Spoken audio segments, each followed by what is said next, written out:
Reforma o Revolución.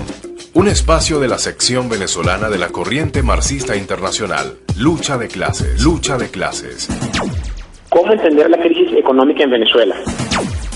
Desde un punto de vista de clase, solo existen dos formas de gobierno: o se gobierna para los trabajadores o para la burguesía. Esto es así porque cada reforma importante, especialmente en el plano económico, que permita la democratización de la sociedad y la mejora de las condiciones de vida de la clase trabajadora y el campesinado, solo es posible sobre la base de la erradicación de los privilegios de las clases dominantes. Es decir, cuando el gobierno reforma la ley de hidrocarburos, la ley de tierras, entre otras, logrando la verdadera nacionalización de la industria petrolera, esto permitió que PDVSA pudiera administrar sus recursos para el financiamiento de la inversión social y de los planes de desarrollo, que luego se transformaron en las misiones y grandes misiones de hoy en día. Es imposible negar que fueron estas medidas las que permitieron obtener los recursos para esta inversión social. Pero, por el otro lado, esta medida justa y merecida para el pueblo trabajador significó al mismo tiempo eliminar privilegios de la oligarquía del país, las cuales administraban la empresa como su caja chica. El gobierno bolivariano tuvo que erradicar estos privilegios para unos pocos, a fin de poder lograr las conquistas sociales que permitieron elevar enormemente la calidad de vida de las personas. Pero además, cuando se aumentan salarios, se regulan precios, se establecen leyes en defensa de los trabajadores, se controlan las divisas que entran al Estado a través de la exportación de petróleo.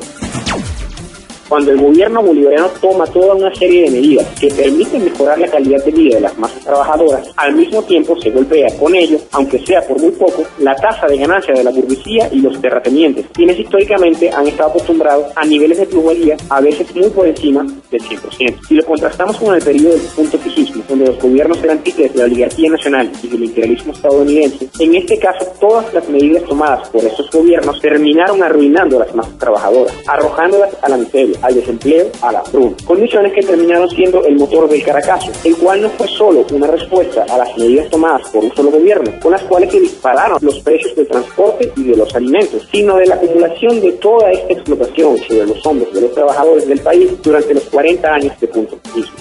La burguesía y los terratenientes tienen intereses de clase que son antagónicos a los intereses de las mayorías trabajadoras.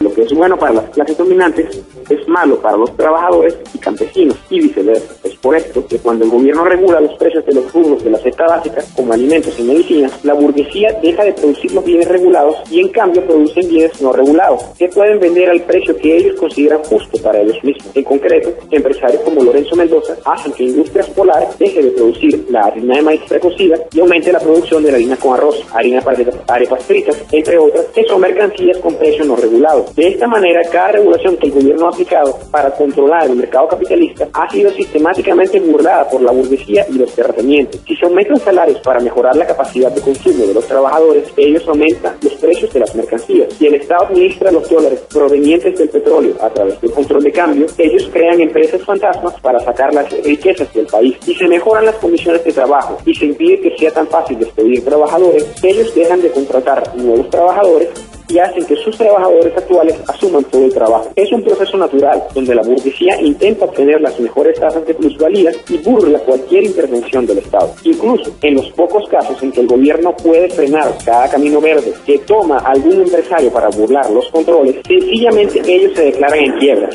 cierran sus empresas o dejan de producir, culpando al gobierno y sumándose al sabotaje de la economía. Este sabotaje es tan solo el reflejo de la lucha de clases, y no se trata de un sector de la burguesía o de la derecha que quiere sabotear al gobierno, sino de un proceso objetivo donde todos los empresarios, incluso los que públicamente hacen alardes de apoyar al gobierno bolivariano, se organizan también para defender sus intereses comunes, como ya ocurrió cuando el gobierno aplicó fuertes controles sobre la distribución de alimentos y equipos electrónicos en noviembre del 2013, lo que permitió a personas de sectores populares adquirir bienes que eran imposibles de otra forma, en lo que se llamó el Yacazo, donde representantes de estos empresarios bolivarianos se manifestaron en contra. Visita nuestra página web linkeando www.luchadeclases.org.be. Como ya dijimos, toda medida económica que beneficie a los sectores populares perjudica los intereses de toda la burguesía. Es por eso que no se puede contar con ningún sector de los empresarios para desarrollar la economía en beneficio de las mayorías. A fin de cuentas, se trata de eso, de una lucha de clases, y la burguesía y los terratenientes tienen intereses contrarios a los intereses de las mayorías trabajadoras. Este proceso de sabotaje donde la burguesía se organiza para defender sus intereses, nuestro gobierno lo ha denominado guerra económica. Sin embargo, en una guerra siempre hay al menos dos bandos. Si por un lado, la burguesía, los terratenientes y su brazo político, agrupados en los partidos de la derecha, llevan a cabo una guerra económica y un permanente sabotaje a fin de derrocar al gobierno y acabar con todos los controles y reformas que están establecidos para defender los intereses de las masas trabajadoras, entonces también es necesario tener claridad de que la burguesía jamás cambiará esta posición, esta actitud hacia la revolución. Síguenos en Twitter a través de @luchadeclasesbe y en Facebook por Lucha de Clases-Venezuela. La burguesía y los terratenientes, por su propia naturaleza, no pueden jugar ningún papel productivo en favor del país y la sociedad. Es por esto que es necesario una respuesta clara y concreta en las mismas proporciones por parte del gobierno. Es decir, el gobierno bolivariano no solo debe quedarse en políticas defensivas, sino pasar a la ofensiva si quiere ganar la guerra. Si estás de acuerdo con nuestras ideas y planteamientos, únete a Lucha de Clases.